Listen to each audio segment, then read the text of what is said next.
are you? Good. You? Yeah, I'm good, thank you.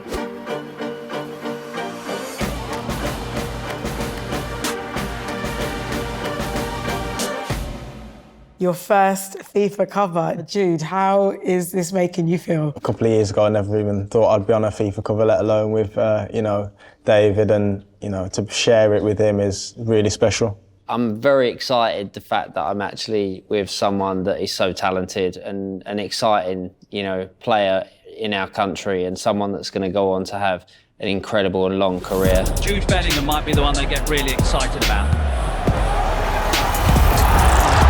My boys will be very excited that I'm on the cover with Jude, so I'll say thank you from them. When you're walking out onto the pitch, how are you, keeping yourself calm? Especially when the anthems are playing, I think about who I'm playing for. The pride that I feel representing my country. My granddad, who not long passed away, I know it would mean, the world to him. He loved his country so much. When the anthem stops, I always feel really focused and in the zone.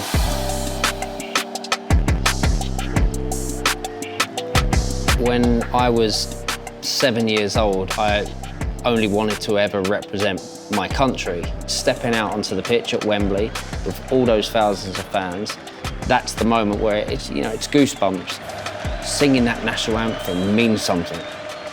Sing it loud and sing it proud.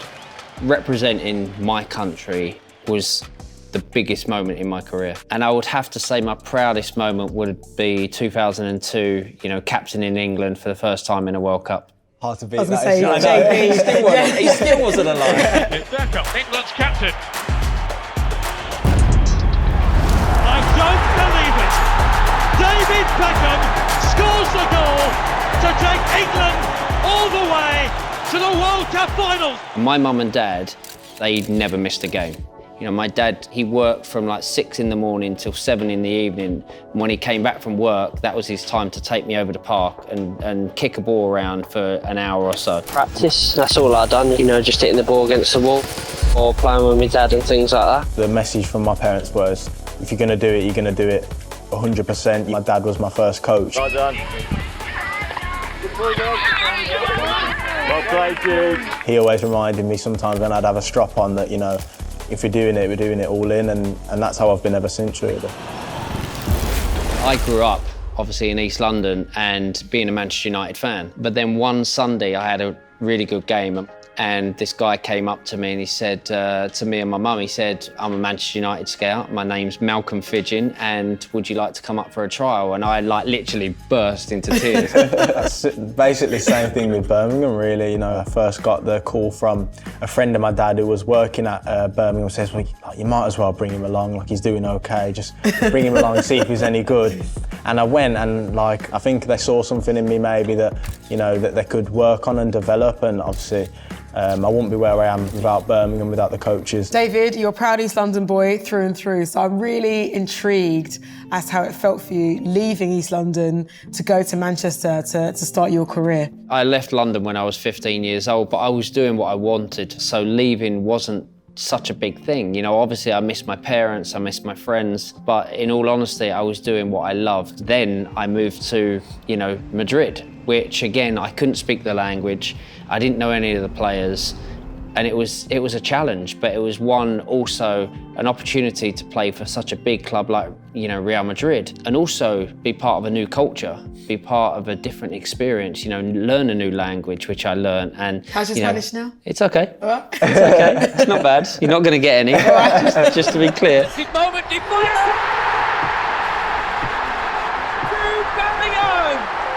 16 years old! Just to try and keep my feet on the floor, which I will do because I'm just so hungry for more. You have to grow up quite quickly because you're playing with players who are more experienced than the players I was playing with at Birmingham. They kind of expect a standard of you that goes past football, but how you carry yourself as well. And so I was learning from them quite quickly that I needed to be at their level in terms of maturity. Try and stay to that every day. Sometimes, I let it slip a little bit, but I try and keep the standard quite high when I can. Let's talk about positive influences. David, for people that don't know, who is Eric Harrison and what significance does he have in your life? Eric Harrison was our youth team coach. He was tough. He was like really strict. The pitch that we played on, there was like his office was up there. So on a Saturday morning, we used to play in these games and he used to bang on the windows if we're doing something wrong. And once I played this long ball and he used to tell me all the time, stop playing those Hollywood passes, stop playing those Hollywood passes. But there was one time he was banging on the window. I looked up and he'd gone and we knew that he was on the way down. So he was our mentor. Well, he was the reason why Manchester United had the players that we did and went on to win what we did because of Eric Harrison. And Jude, did you find similar in Mike Dodds? Or I know you call him Doddsy, don't you? Not as similar, to be honest. He was a bit more laid back with me, really. I think he thought that because of like the qualities they had and I always wanted to be with the ball, that a lot of coaches would try and coach it out of me. And I think he tried to do the opposite, and he'd always like go into games and be like, how many nutmegs can you get? Or how many, like 1, That 2 wasn't can you Eric. make? Yeah, definitely not. So. Let's talk about shirt numbers. My hero growing up was Brian Robson, and he wore number 7 for Manchester United and number 7 for England and captained both. Everything that he did in his career, I wanted to kind of emulate.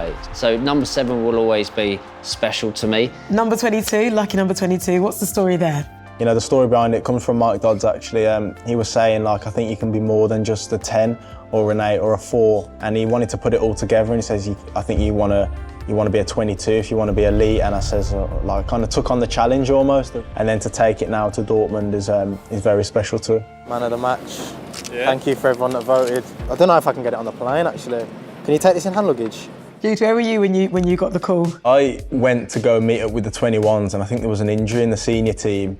And I went to AD Boothroyd, the 21s coach, and I was like, to check in and stuff. And he says, like, what are you doing over here? And I says, what do you mean? Like, I've not been called up. I was so worried, like, what are you on about?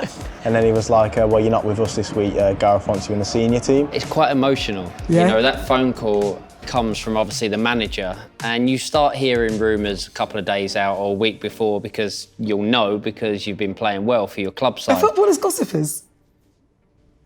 A little bit. Even in my day. Right. You saw what it meant to the country when, you know, the women, you know, won the Euros. That was something special, and I really feel that this generation of players is going to win something, and the excitement around, you know, players like Jude that is coming through, it would be something special because, you know, we still talk about 1966 in such a proud way.